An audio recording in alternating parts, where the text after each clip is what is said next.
Bismillahirrahmanirrahim. Assalamualaikum warahmatullahi wabarakatuh. Bapak-bapak, ibu-ibu, mas-mas, mbak-mbak, khususnya adik-adikku sekalian dimanapun Anda berada, kembali di IIP Channel bersama saya IIP Wijayanto. Kali ini kita akan membahas topik ingatkan mantan jika kalian pernah berzinah. Taubatnya adalah dengan menikah, bukan justru berpisah, ya. Nah, jadi memang banyak sekali ya orang yang kemudian berzinahnya dengan si A, menikahnya dengan orang lain. Alasannya, argumentasinya karena pengen mendapatkan dan menemukan seseorang yang lebih baik, ya. Padahal ini tidak benar yang demikian, ya. Seorang wanita apalagi, ya, kita banyak melihat bahwa sedikit sekali, ya, yang kemudian perzinahan itu ketahuan. Nah, jadi biasanya orang melanjutkan, ya, dari zinah itu ke jenjang pernikahan kalau terjadi kehamilan. Sementara yang berzinah dan tidak hamil itu jumlahnya banyak sekali, ya. Dan kecil sekali di antara mereka yang kemudian menikahi wanita yang dia zinahi.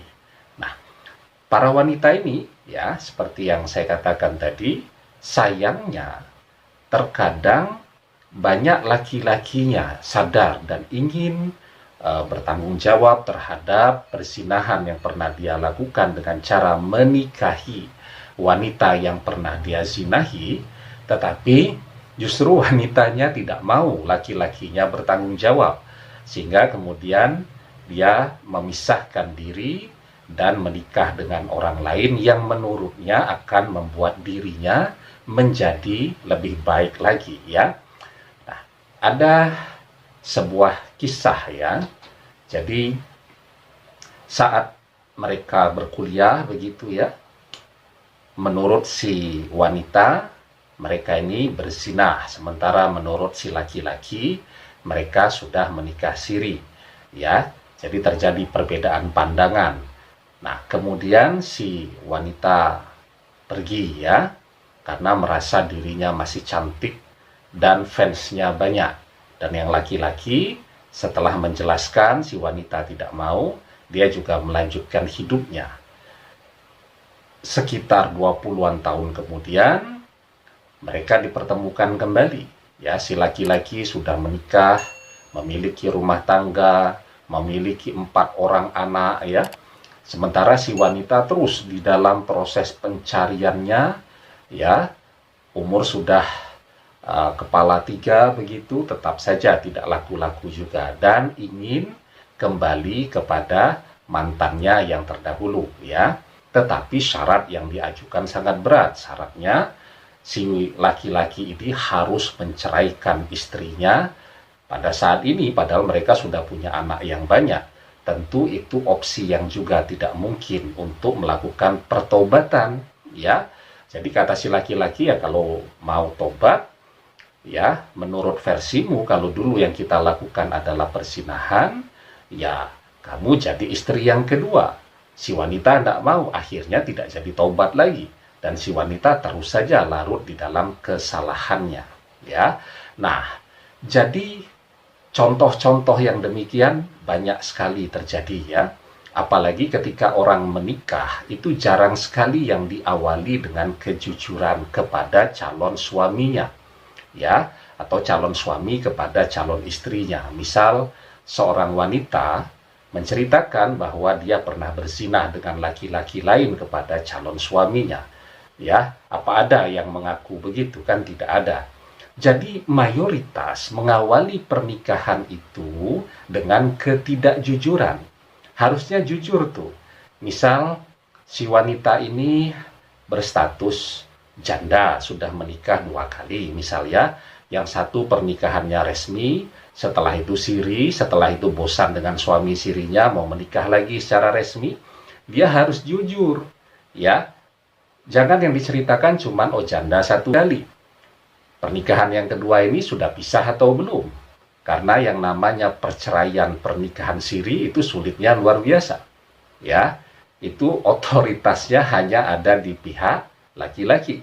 Ya, tidak bisa itu kemudian asal menikah kembali tanpa menceritakan. Karena kalau dia ceritakan kan belum tentu ya calonnya pada saat ini berkenan menerima. Wong sudah nikah 2 kali, artinya dia jadi yang ketiga. Ya, dan contoh-contoh yang lainnya. Nah, sehingga memang ketika orang berzina, maka dia harus bertobat, ya. Dan cara pertobatan orang yang berzina itu bukan kemudian dengan berpisah dan menikah dengan orang lain, tetapi dia harus menikahi wanita yang dia zinahi, walaupun tidak terjadi kehamilan di sana, ya. Nah, di dalam surat An-Nur ayat yang ketiga, Allah Subhanahu wa taala berfirman, "Az-zani la yankihu illa zaniyah," bahwa seorang laki-laki yang berzinah dia tidak boleh menikahi kecuali wanita yang juga berzinah. Ya, dalam konteks ini adalah wanita yang dia zinahi, karena dengan mereka menikah itu rahasia mereka akan terjaga, aib mereka akan terjaga. Tetapi misal ketika si wanita memilih menikah dengan orang lain, si laki-laki sakit hati, maka sangat mungkin aib tadi dia ceritakan kemana-mana. Karena itu laki-laki yang berzinah menikahlah dengan wanita yang dia zinahi, karena dengan cara itu taubat mereka besar kemungkinan bisa diterima. Kalau mereka sudah menikah nih, 2 orang pezinah ini, maka lakukan taubatan nasuha.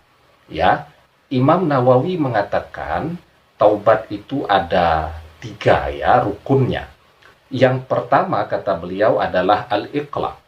Al-iqla itu adalah meninggalkan dosa-dosa yang pernah dilakukan, itu ditinggalkan semua. Kepikiran saja sudah tidak boleh lagi. Ya. Kemudian yang kedua, an-nadam. Ya. Apa itu an-nadam? An-nadam itu adalah menyesali perbuatan yang pernah dilakukan. Ketika dia memohon ampun kepada Allah, dia sampai menangis ingat dengan dosa-dosanya. Ya. Kemudian yang ketiga kata Imam An-Nawawi adalah al-azam. Al-azam itu adalah bertekad untuk tidak mengulangi kesalahan tersebut untuk selama-lamanya.